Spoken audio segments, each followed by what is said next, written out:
ये ले भिखारी, खाना खा ले और गेट के सामने से हट जा। मैडम जी, मुझे खाना नहीं चाहिए। खाना नहीं चाहिए तो पैसे चाहिए तुम्हें? नहीं नहीं, पैसे भी नहीं चाहिए। खाना नहीं चाहिए, पैसे भी नहीं चाहिए, अरे क्या चाहिए तुझे? वो अपना फोन दिखा देंगे थोड़ी देर के लिए मुझे। फोन दिखा दूं? नहीं नहीं, फोन नहीं दूंगी मैं तुम्हें। क्या पता तुम मेरा फोन लेके भाग जाओ या फिर कोई फ्रॉड कर दो मेरे साथ। नहीं नहीं, हम लेकर नहीं भागेंगे। हमारा बैग है यहाँ पर, आप चाहे तो रख सकती हैं। मुझे फोन दिखा दीजिए थोड़ी देर के लिए। अब नहीं नहीं, उसकी कोई जरूरत नहीं है, ये लो और जल्दी करना। हाँ, जल्दी दे देंगे।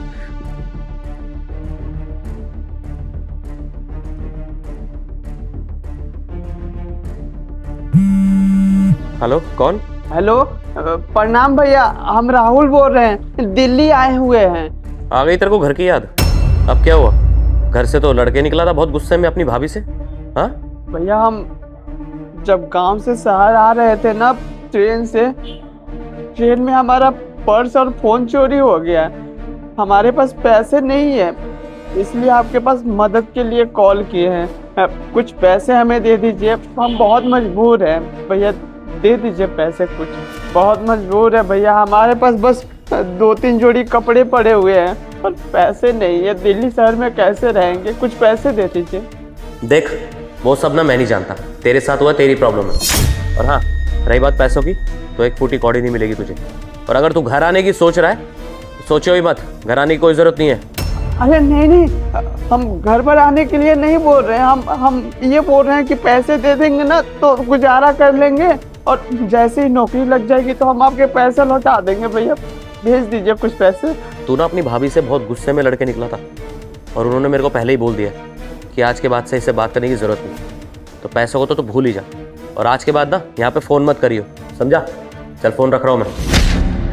हेलो भैया, सुनिए तो भैया, फोन काट दिए, आप रख लीजिए। ये किसको फोन किया था तुमने? भैया को फोन किया था। भैया को?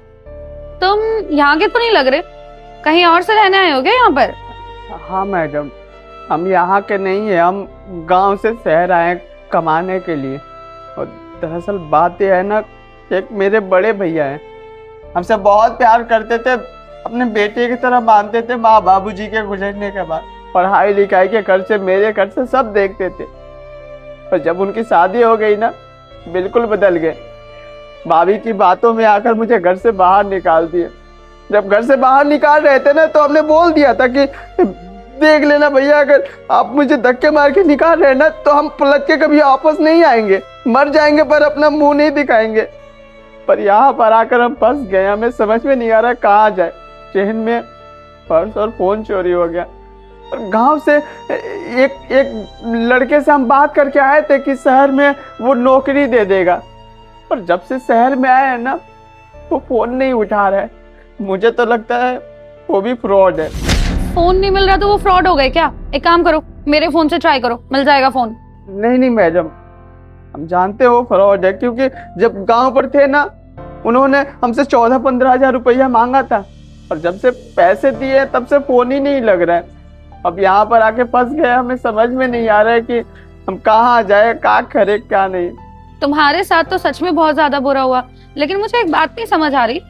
अब ये शहर भी तुम्हारे लिए नया है, यहाँ पर तुम्हारे साथ फ्रॉड हो गया, कहाँ जाओगे, कहाँ रहोगे? शायद तुम्हारे पास खाने के लिए भी पैसे ना हो, और ये एक शर्ट में इतनी सर्दी पड़ रही है, कैसे रह पाओगे? ये शर्ट तुम्हारी ठंड रोक लेगी? मैं तो समझ नहीं पा रही तुम क्या करोगे। और तुम्हारे भैया ने जो भी कहा वो भी मैंने सुन लिया, तो आगे का क्या सोचा है? देखते हैं मैडम, कहीं आसरा मिल गया तो हम कहीं रह लेंगे, काम कर लेंगे। अगर काम ना मिले तो भगवान के भरोसे रहेंगे, और इधर कोई खाना वाना मिले मंदिर वंदिर में तो खा लेंगे, और वहीं सो जाएंगे। हमारी जिंदगी तो अब यही रह गई। भैया ये सब ना कहने सुनने में ही अच्छा लगता है। कितने दिन तक आप ऐसे काम चला लेंगे इधर उधर रह के? और आप यहाँ शहर में नौकरी के लिए आए थे ना? वैसे किस नौकरी के लिए आए थे आप यहाँ पर? सुपरवाइजर के लिए काम पर आए थे यहाँ पर। सुपरवाइजर? इसका मतलब तुम तो पढ़े लिखे हो। हाँ मैडम, हम पढ़े लिखे हैं, ग्रेजुएशन किए हैं। अगर मैं तुम्हें जॉब प्रोवाइड करूँ तो तुम करोगे मेरे पास जॉब? हाँ हाँ, जो काम देंगे हम कर लेंगे। अगर काम नहीं आता आप सिखा देंगी ना तो हम 2-3 दिन में सीख जाएंगे और अच्छे से कर लेंगे, आप फिक्र मत करिए। हाँ हाँ, इस चीज की टेंशन मत लो, काम तो हम तुम्हें सिखा देंगे। और सुपरवाइजर की ही नौकरी है, 20,000 रुपए तुम्हें महीने के मिलेंगे। कंपनी वाले तुम्हारे रहने खाने सब चीज का इंतजाम करा देंगे। अब बताओ, करोगे तुम नौकरी? मैडम जी हमारी मुसीबत वक्त में आप हमें काम दे रही हैं, देखिए जो भी काम हो हम कर लेंगे, और हमें क्या ही चाहिए जिंदगी जीने के लिए, काम ही ना कर लेंगे। ठीक है, अब एक काम करो, बैग उठाओ और अंदर चलो, कुछ खा लो, उसके बाद चले जाना, और मैं तुम्हें जैकेट भी दे दूंगी। अंदर?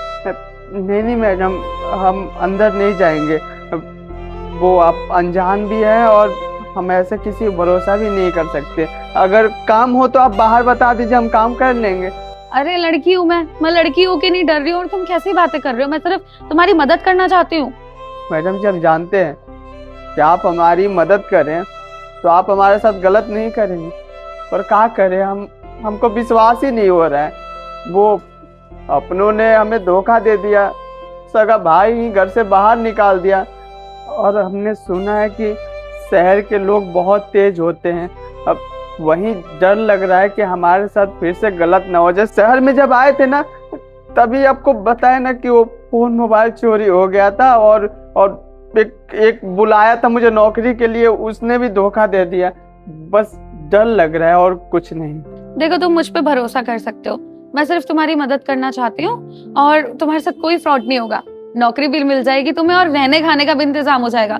फिलहाल तुम अंदर चलो और कुछ खा लो, तुमने 2-3 दिन से कुछ खाया नहीं होगा। और हाँ, यहाँ पास में ना एक पीजी है, तो आज के लिए मैं तुम्हारी बात वहां कर लेती हूँ। बाकी कल तुम्हारी नौकरी लग जाएगी तो कंपनी वाले तुम्हें रहने खाने सब चीज का इंतजाम कर देंगे। फिलहाल के लिए तुम चलो, खा के चले जाना। बहुत बहुत शुक्रिया आपका, चलिए।